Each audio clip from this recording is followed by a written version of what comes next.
They were the faces that defined glamour. The stars who ruled Hollywood's golden age, flawless, sophisticated, untouchable. But behind the red carpet smiles and silver screen perfection lurked a truth the studios would rather you never knew. These weren't just stars with the occasional bad day. They were walking odor factories, beautiful on the outside, biohazards on the inside. Get ready to hold your nose, because we're uncovering the 9 Hollywood legends whose personal hygiene was anything but legendary. 1. Clark Gable, the king of halitosis. Clark Gable, the king of Hollywood. Charming, masculine, and effortlessly cool. His smirk made audiences swoon. His voice dripped charisma. But if moviegoers could smell what his co-stars endured, those love scenes would have cleared theaters. By just 32, Gable's teeth were gone, destroyed by a brutal gum infection. He wore full dentures for the rest of his career. Unfortunately, he rarely cleaned them properly. The result? Breath so powerful it became Hollywood legend. Vivien Leigh, his Gone with the Wind co-star, reportedly needed smelling salts between takes. Loretta Young said kissing him was like making out with a corpse pickled in vinegar.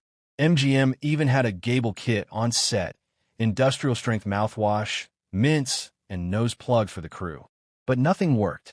His dentures trapped food particles that rotted faster than studio gossip. One cameraman joked, pointing a camera at him was like opening a furnace door. So next time you watch Rhett Butler whisper, "Frankly, my dear, I don't give a damn," remember, Vivien Leigh probably didn't either. She was too busy holding her breath. 2. Marlon Brando, the method stink. Marlon Brando redefined acting and maybe personal decay.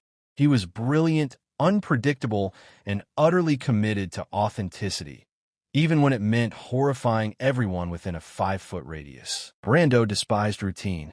That included showers. He'd often show up to set in the same clothes for days, hair unwashed, reeking of sweat and spoiled food. On the Missouri breaks, he bragged about wearing the same underwear for the entire 3-month shoot. For romantic scenes, he had a cruel sense of humor.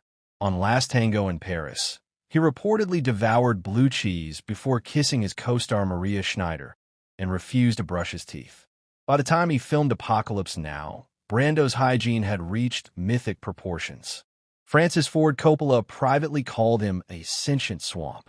When filming wrapped, crew members claimed they burned the furniture from his trailer because cleaning it was impossible. One grip summed it up: Brando's smell had layers. Sweat, food, something rotten, and genius. 3. Steve McQueen, the greased rebel. The king of cool wasn't just rebellious on screen. He was rebellious against soap. Steve McQueen's love for motorcycles and cars bled into his personal scent. He smelled like the inside of a mechanic's garage. He often arrived to set covered in grease, motor oil, and sweat, wiping down with paper towels instead of showering. Then he'd splash on cologne and declare himself camera-ready. It didn't fool anyone. Faye Dunaway, his co-star in the Thomas Crown Affair, begged to limit their kissing scenes. She later said it was like licking the floor of a body shop. A lighting technician described McQueen's teeth as butterscotch putting in color, cottage cheese, and texture.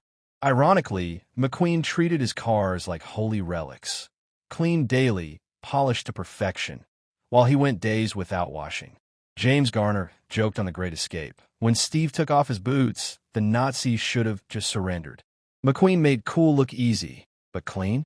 Not so much. 4. Tallulah Bankhead, the dirty diva. If anyone could make filth fashionable, it was Tallulah Bankhead. Known for her smoky voice, outrageous humor, and total disregard for rules, Bankhead lived in delightful chaos and filth. She famously said, "I never wash. I have an agreement with the dirt." And she meant it. Bankhead could go weeks without bathing, leaving behind what one stagehand described as a fog you could taste. Her dressing rooms became biohazards. On one production, a cleaning crew refused to enter without gloves and masks. During Hitchcock's Lifeboat, she was notorious for going commando. When a cinematographer begged Hitchcock to make her wear underwear, he replied, "I don't know if that's a costume issue, makeup, or animal control." Her hotel suites were legendary for all the wrong reasons. overflowing ashtrays, half-eaten food, and what one maid described as the aftermath of a party that never ended. Bankhead turned her filth into performance art. Loud, unapologetic, and unforgettable. 5. W.C. Fields, the human distillery. W.C. Fields didn't just play drunks, he was one. And every inch of him smelled like it. Fields started drinking early and stopped never. His daily routine began with martinis for breakfast and ended whenever he passed out. Crew members said his sweat smelled like gin-soaked leather. One joked they had to check the wattage of nearby lamps, so he wouldn't ignite. His clothes absorbed so much alcohol that wardrobe assistants joked you could wring out his suit and serve a cocktail. His hotel rooms were littered with empty bottles hidden in lamps, drawers, even toilet tanks. Director Gregory La Cava famously said, "Fields doesn't age, he pickles." It wasn't far from the truth. He became Hollywood's first human distillery, a genius comedian preserved in alcohol fumes. 6. Bette Davis, the cigarette queen. If Betty Davis were alive today, she'd probably have her own brand of cigarettes. The legendary actress was as famous for her talent as for the thick nicotine cloud that followed her everywhere. She smoked constantly, up to 100 cigarettes a day. Her dressing rooms were permanently stained yellow, her costumes reeked of ash, and her breath could flatten wallpaper. Makeup artists complained of Davis' lung, a hacking cough from working in her smoke-filled trailer. Director William Wyler once described kissing her on set as like licking an ashtray inside a crematorium. But Davis didn't care. When a young co-star once complained about the smoke, she shot back, "If you want fresh air, darling, go work on a farm." That was Bette Davis, fiery, fearless, and perpetually on fire. 7. Howard Hughes, the germophobic recluse. Howard Hughes' decline might be Hollywood's most tragic transformation. Once the glamorous aviator and producer who dated Katharine Hepburn and Ava Gardner, Hughes slowly descended into madness and filth. His obsessive fear of germs drove him to total isolation. But instead of becoming cleaner, he stopped bathing altogether. He locked himself in dark hotel rooms, touching everything with tissues, which he tossed to the floor until they formed piles like snowdrifts. He grew his hair long, his beard matted, his fingernails curled into talons. He stored urine in jars, convinced the outside world was too dirty to interact with. Former employees said entering his room felt like walking into a corpse that was still breathing. For a man terrified of contamination, he became its ultimate embodiment. Hollywood's richest hermit, rotting in his own perfectionism. 8. Ava Gardner, beauty and the beastly habits. Ava Gardner was the definition of beauty, glamorous, magnetic, and adored by millions. But up close, she didn't smell like Chanel No. 5. Gardner reportedly despised dental hygiene. She rarely brushed her teeth, creating what one co-star called a biohazard behind a movie star smile. Instead of bathing, she preferred layering perfume over sweat, an expensive mistake.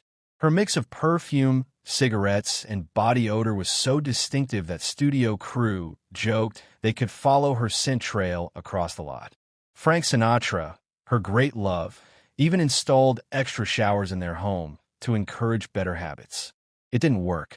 As one MGM executive put it, a goddess under the lights, a gremlin in the morning. 9. Charles Laughton, the method of musk. Charles Laughton could become any character. Unfortunately, he could also clear any room. Known for roles like Captain Bligh and Quasimodo, Laughton threw himself into his performances, physically, emotionally, and aromatically. He sweated through costumes so badly that wardrobe crews had to quarantine them after each shoot. Marlene Dietrich kept smelling salts hidden in her dress while filming witness for the prosecution.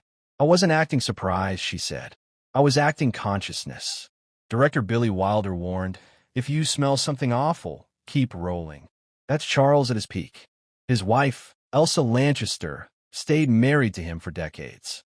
Historians still debate whether that was love or a complete lack of sense of smell.